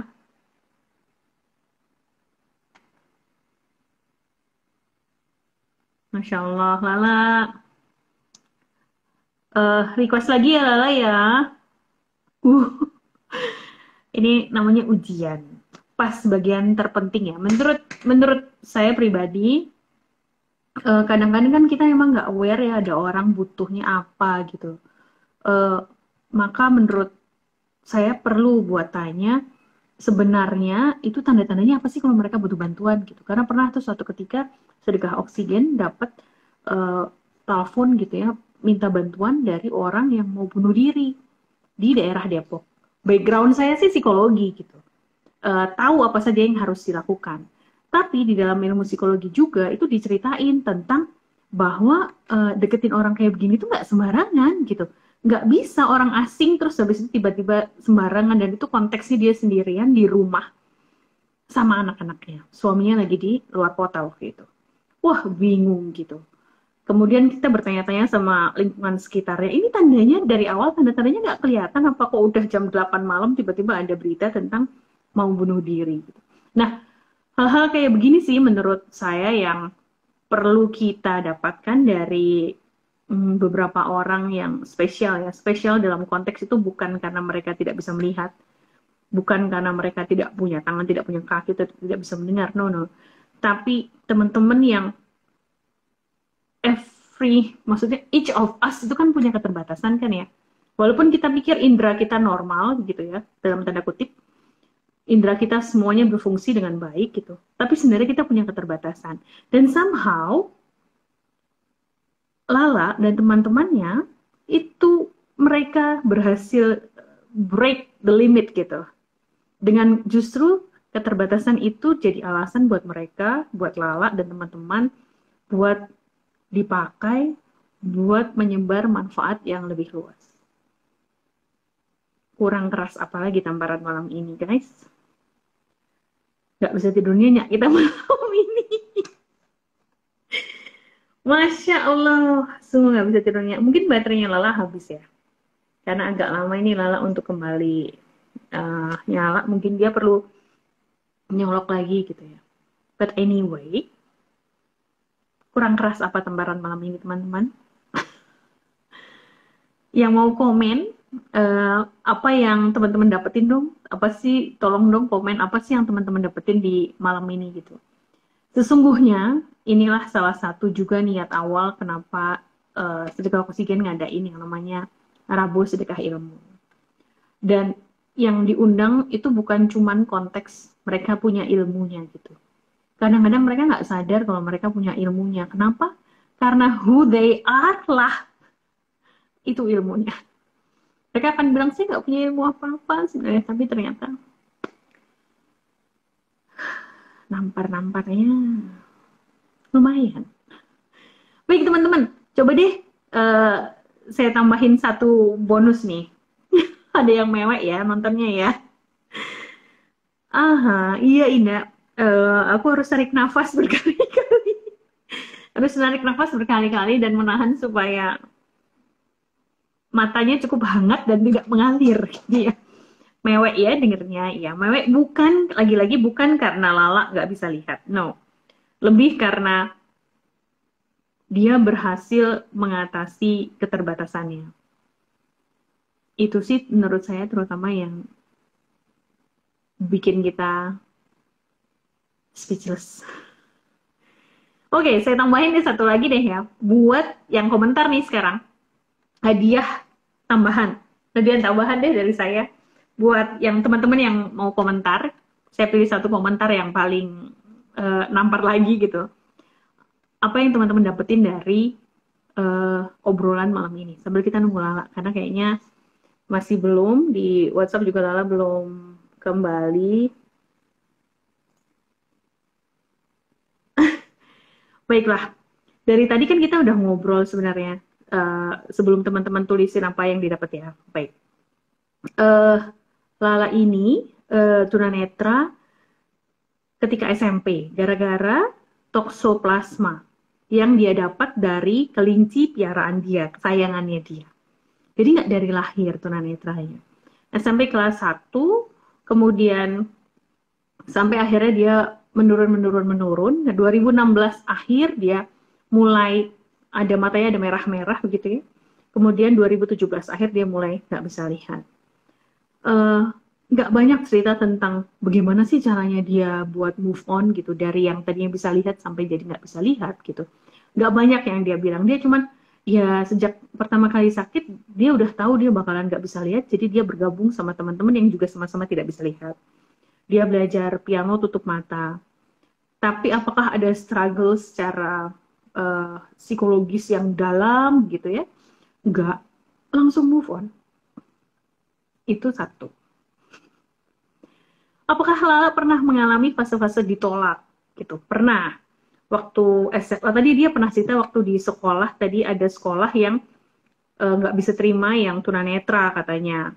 Terus ada juga waktu akhirnya dia masuk ke SMA gitu, ada teman-temannya katanya dia nyebutnya tadi geng cabe-cabean yang kalau dia nabrak terus dia dimarah-marahin. Terus gimana Lala handle itu?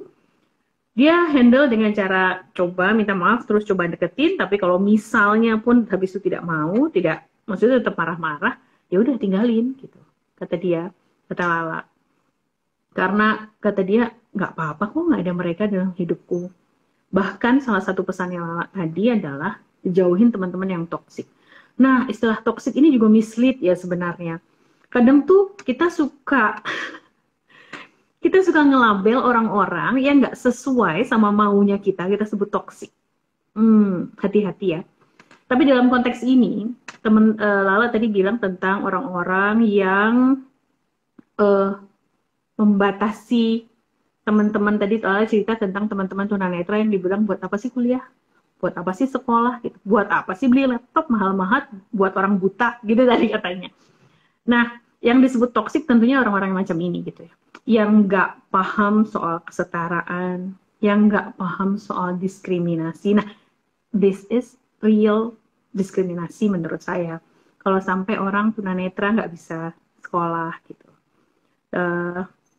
Kemudian tadi Lala juga sempat, Lala sekarang banyak kegiatannya dalam tulis menulis, tapi tulis menulisnya baik fiksi maupun non fiksi itu selipkan tentang pentingnya kesetaraan bagi teman-teman yang memiliki difabilitas.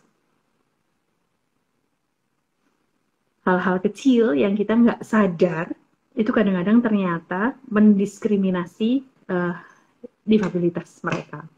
Kayak misalnya guiding blocks yang di jalan tuh yang di trotoar gitu ya. Teman-teman sadar nggak sih kalau ternyata yang di trotoar yang warnanya kuning itu tuh ada yang garis lurus, ada yang bulat-bulat. Yang muncul-munculnya begitu ya. Itu ada yang garis, ada yang bulat-bulat. Nah, yang kalau garis itu artinya teman-teman tunanetra dapat kode bahwa dia bisa jalan lurus. Kalau yang bulat-bulat itu artinya hati-hati. Di depan mungkin ada halangan atau kayak gitu-gitu. Nah, ternyata karena proses pemasangannya itu tidak melibatkan teman-teman difabel gitu ya. Jadi akhirnya yang dipasang bloknya itu masih garis-garis gitu. Tapi tahu-tahu di depannya ada pohon gitu. Ya, tadi lah nanggepnya bagus ya, itu salah satu luar biasanya karena sense humornya dia. Jadi kata dia, wah ini apa pemerintah pikir kita bisa tembus apa ya? Gitulah kurang lebih ya. Ada hal-hal kecil yang kita nggak niat sebenarnya mau diskriminasi, tapi ternyata itu jadi terasa sangat diskriminatif bagi teman-teman yang memiliki difabilitas. Terakhir tadi, sebelum putus sinyalnya, kami lagi bahas gitu tentang lagi cerita ada sebenarnya dia tahu dan dia pernah mengalami tentang teman-teman yang merasa sendiri, merasa nggak mampu apa-apa gitu ya, nggak merasa nggak punya support system yang baik untuk dia sekolah, untuk dia belajar gitu ya. Dan kata dia, nih kata-kata dia yang saya quote, teman-teman yang enak, bahagia hidupnya, tugasnya adalah memastikan bahwa sekelilingnya juga enak, juga bahagia, juga nyaman. Sekarang saatnya kita offer help gitu ke mereka yang kira-kira butuh bantuan. Nah, sebelum putus pertanyaannya adalah apa yang bisa kita offer gitu sebagai orang-orang yang tidak dalam kondisi mereka, apa sih yang bisa kita offer? Sayangnya habis itu langsung sinyalnya putus.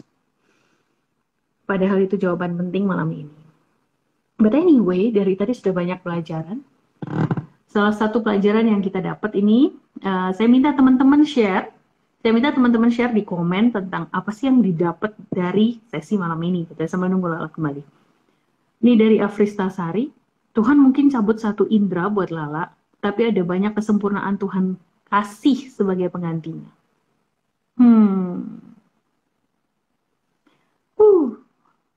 Terus dari Puji Harjoya QBM, katanya sangat memotivasi. Yes, sebelum sampai ke level motivasi, dia rasanya kayak namparnya itu ya, Mas ya, atau Mbak di Puji Haryo, ini nggak tahu Mas atau Mbak. Kemudian dari Indah Kristiani, katanya mewek nontonnya gitu. Iya, saya juga tadi hampir di titik, perlu tarik nafas supaya nggak keluar gitu ya. Karena kadang-kadang kita itu sengaja mengganti-ganti istilah gitu dalam niat menghormati orang-orang yang tidak bisa melihat misalnya. Dari buta kita perhalus jadi tunanetra gitu ya. Terus ada lagi mungkin diperhalus jadi teman netra gitu. Ada yang disebut sebagai disabilitas, kemudian diganti difabilitas, kemudian difabel penglihatan, whatever lah, diganti apapun. Tapi menurut saya, satu hal yang kita perlu ingat, energi itu disampaikan dengan kata apapun gitu. So kita bisa bilang buta, tapi kita bisa friendly menyampaikannya. Kayak Lala tadi beberapa kali bilang buta dan itu baik-baik saja. Atau kita bisa bilang tunanetra kah gitu, atau difabel penglihatan, tapi di dalamnya nggak ada sincerity gitu untuk menerima bahwa dia bisa jadi berbeda. So, kayaknya udah waktunya ya kita nggak usah bahas tentang istilah-istilah gitu, apa aja, apapun istilahnya. Yang penting energinya adalah kita menerima mereka sebagai bagian dari kita dengan kemampuan yang berbeda. Lupainlah istilahnya, apapun istilahnya. Pertanyaannya tinggal kita bisa ngapain gitu. Salah satunya tadi, kita bisa kasih mereka beasiswa, kita bisa kasih, nah itu tadi yang terakhir yang mau kita bahas adalah kita bisa kasih layanan apa, jasa apa, untuk membantu mereka supaya tidak merasa sendiri, supaya merasa ada support dari teman-teman yang lain. 821, di sana udah 921 dan Lala belum kembali. Baik, saya WhatsApp Lala dulu ya, sebentar ya. Teman-teman, tunggu. Manakah Lala? Oke.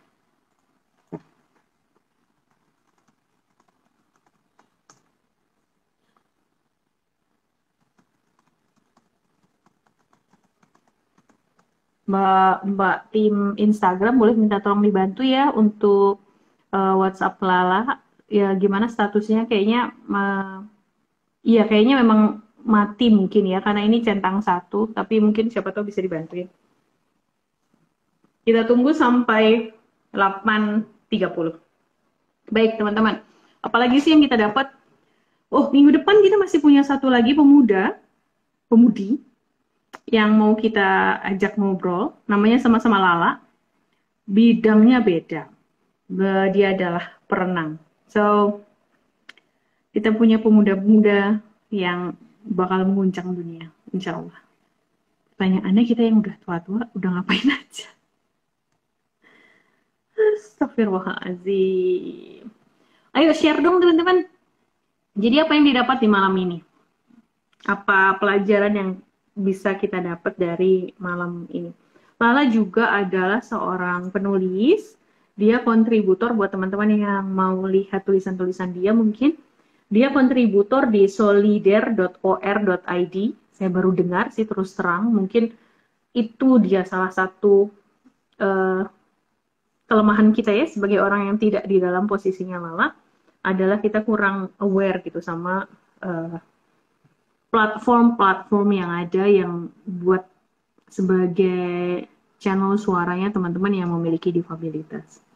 Solider pakai E, solider.or.id.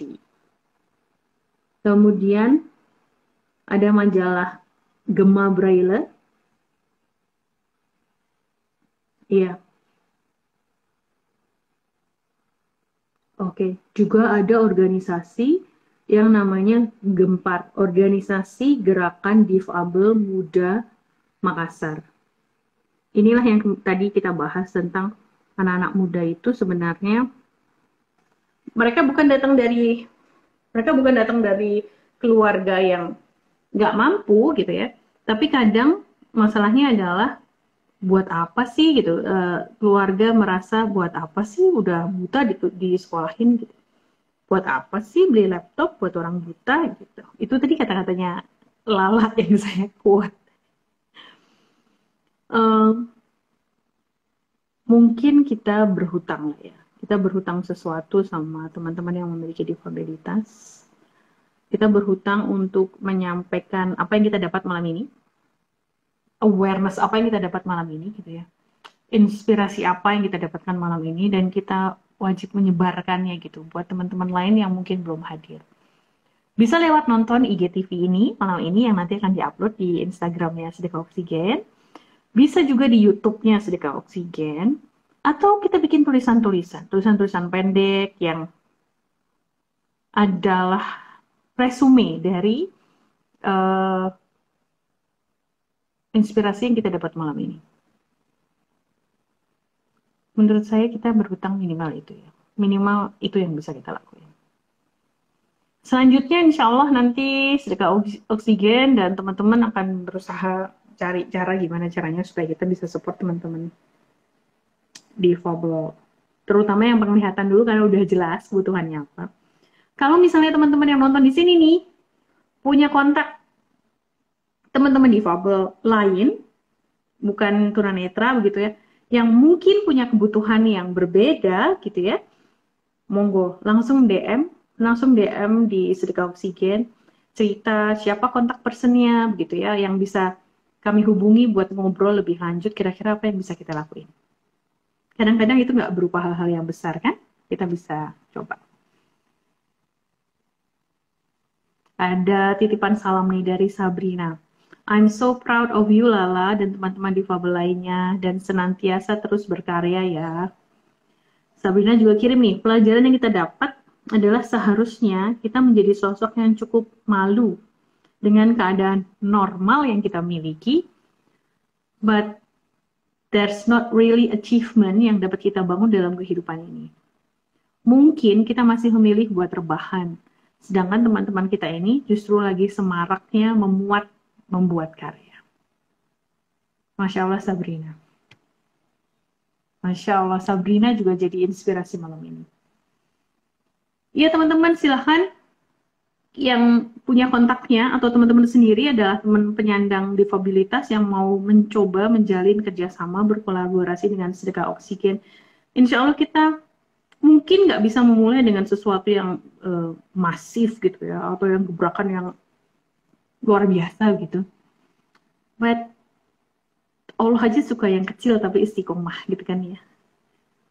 Kenapa? Karena katanya itu yang berat.